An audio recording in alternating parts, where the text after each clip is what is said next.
ایک مرتبہ حضرت لقمان حکیم نے اپنے بیٹے سے کہا، میرے بیٹے، جب بھی کوئی اللہ کی طرف سے مصیبت آئے تو سمجھنا کہ اس میں اللہ کی کوئی نہ کوئی حکمت ہے اور اس میں اپنا ہی فائدہ ہے۔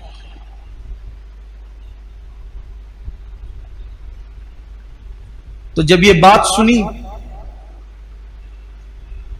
حضرت لقمان حکیم کے بیٹے نے، کہنے لگے، ابا مجھے یہ بات بالکل سمجھ میں نہیں آتی ہے کہ آخر مصیبت میں کیا حکمت ہو سکتی۔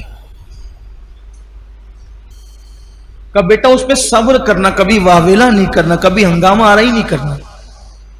اس کو لگا کہ ابا مجھے ابھی وہ یقین کی منزل حاصل نہیں ہوئی ہے جو یقین کی منزل اللہ تعالیٰ نے آپ کو عطا کی۔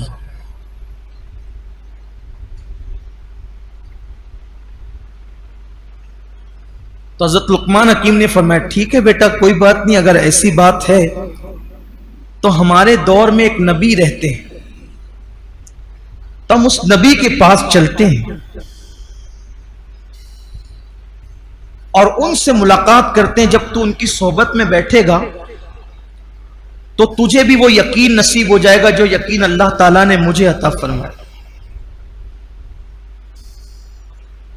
بیٹے سے کہا، بیٹے نے تیاری کی تو حضرت لقمان حکیم جو ہے اپنے بیٹے کو ساتھ لے کر اس نبی کی طرف روانہ ہو گئے۔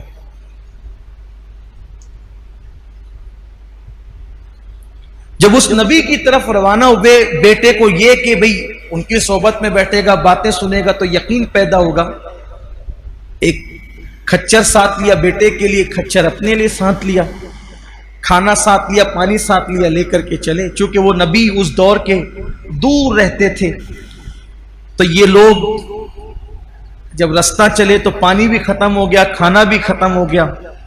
اب کھانا پانی ختم ہونے کے بعد پھر بھوک بڑھی، پھر پیاس بڑھی، دوپہر کی چلچلاتی دھوپ۔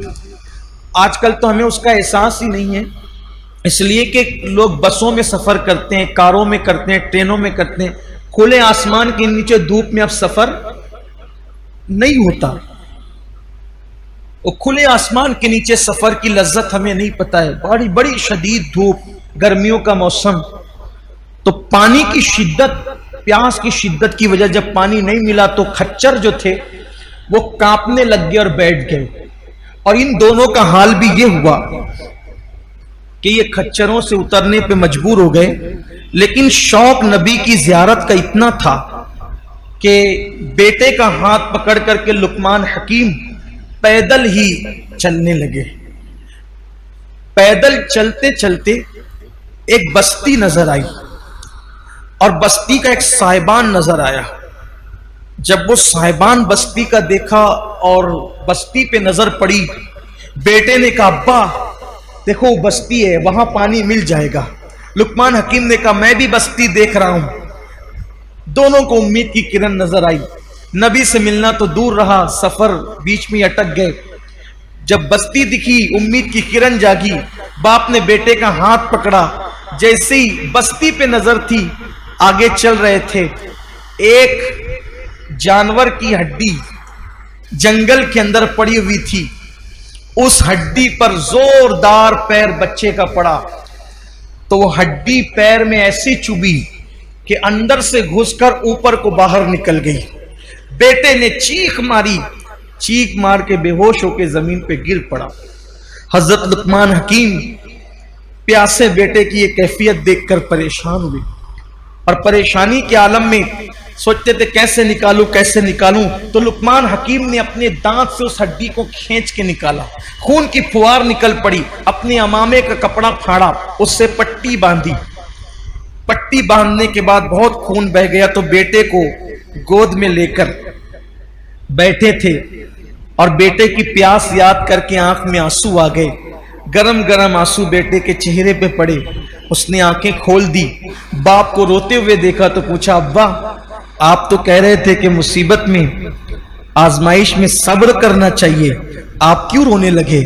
کہا بیٹا یہ چپکے چپکے کے آنسو، خاموش آنسو، یہ شکایت نہیں ہوتے، بلکہ یہ جو باپ کے دل میں جو بیٹے کی محبت ہے، کیونکہ اللہ نے فطری طور پہ باپ کے دل میں بیٹے کی محبت پیدا کی ہے، تو بیٹے کی محبت مجھے رلا رہی ہے، میں شکایتاً نہیں رو رہا ہوں بس۔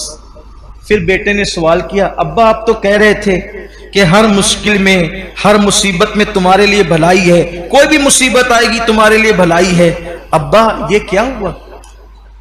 نبی سے ملنے چلے تھے، کھچر بھی بیمار پڑ گئے، پیدل جا رہے تھے، ہڈی چپ گئی، زخمی کر دیا، آپ کہتے تھے مصیبت میں بھلائی ہے، اتنی مصیبتیں چلی آئی کوئی بھلائی نظر نہیں آتی۔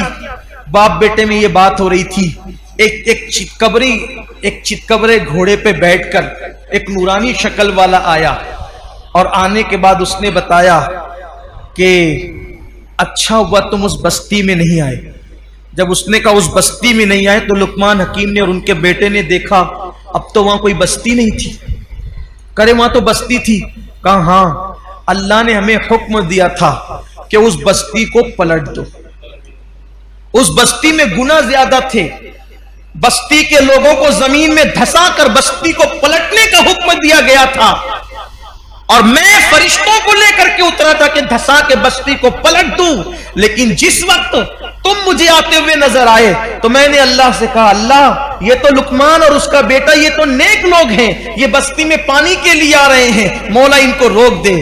تو اللہ نے اس دھسانے سے بچانے کے لیے تمہارے بیٹے کے پیر میں جانور کی ہڈی چبو دی، تاکہ ہڈی چبو دی گئی تو تم یہیں کے یہیں رک گئے، اور جب یہاں رک گئے تو تم دھسنے سے بچ گئے۔ اگر اس بستی میں تم آتے تو تمہیں بھی ان کے ساتھ زمین میں دھسا دیا جاتا۔ یہ اللہ کا کرم ہے کہ اللہ نے ہڈی چبوا کر تم دونوں کی جان کو بچا لیا۔ تب باپ نے بیٹے کی طرف دیکھا، بیٹا دیکھا میں نہ کہتا تھا کہ ہر مصیبت اور آزمائش میں اپنی بھلائی ہے، ہمیں چاہے بعد میں پتا چلے، ہمیں چاہے نہ پتا چلے، لیکن ہر مصیبت میں اپنی بھلائی ہے۔ کوئی مصیبت آ جائے، ایکسیڈنٹ اللہ نہ کرے ہو جائے، اور پیر ٹوٹ جائے، ہاتھ ٹوٹ جائے، کھوپڑی کو نقصان ہو جائے، جسم کو نقصان ہو جائے، مال کو نقصان ہو جائے، اللہ کی شکایت نہیں کرنا، اللہ تیرا شکر ہے۔ آپ کہیں گے مر جائے تو میں کہوں گا تو بھی کہنا اللہ تیرا شکر ہے۔ ہو سکتا ہے اللہ نہ کرے آگے چل کر کافر ہو جاتا، آگے چل کر کے مشرک ہو جاتا، آگے چل کے گمراہ ہو جاتا، ارے ایمان پر گیا اس سے بڑی بات کیا ہے۔ اس لیے موت بھی ایمان پر آئے تو یہ شکوے کا مقام نہیں ہے، یہ جو ہے وہ شکایت کا مقام نہیں ہے۔ تو اس کے بعد پھر وہ جبریل امین نے اپنا ہاتھ اس کے پیر پہ مس کیا، اس کا پیر فوراً اچھا ہو گیا۔ جو کھچر اور برتن خالی پڑے تھے وہاں ہاتھ پھیرا، کھچر بھی اٹھ کر کھڑے ہو گئے، پانی اور کھانا سب آ گیا۔ اور کئی دن تک سفر کر کے نبی سے ملنے چلے تھے اس لیے کہ بیٹے کا یقین پختہ ہو، لیکن بیٹے کا یقین اب اس واقعے سے پختہ ہو چکا تھا۔ جبریل امین نے دونوں کو اٹھایا اور اٹھا کر کے ان کی بستی میں رکھ دیا۔ کئی دنوں کا فاصلہ پلک کے جھپکتے وہ بھی طے ہو گیا۔ اس لیے کوئی مصیبت، یہ کووڈ بھی، کرونا بھی، چاہے بیماری ہو چاہے جو ہو، اس میں بھی اللہ کی کوئی نہ کوئی حکمت ہے۔ لاک ڈاؤن بھی، اس میں بھی اللہ کی کوئی نہ کوئی حکمت ہے۔ اور بھی کوئی مشکل ہو اس میں بھی اللہ کی کوئی نہ کوئی۔ اتنا دل پہ لکھ لے، دل کی تختی پر، میرا اللہ اپنے بندوں سے 70 ماؤں سے زیادہ پیار کرتا ہے۔ جب میری ماں میرا برا نہیں چاہتی تو میرا اللہ میرا کیسے برا چاہ سکتا ہے؟ جس نے ماں کے سینے میں دل رکھا ہے، جب وہ میرا ماں کا دل بنایا کس نے؟ اللہ نے۔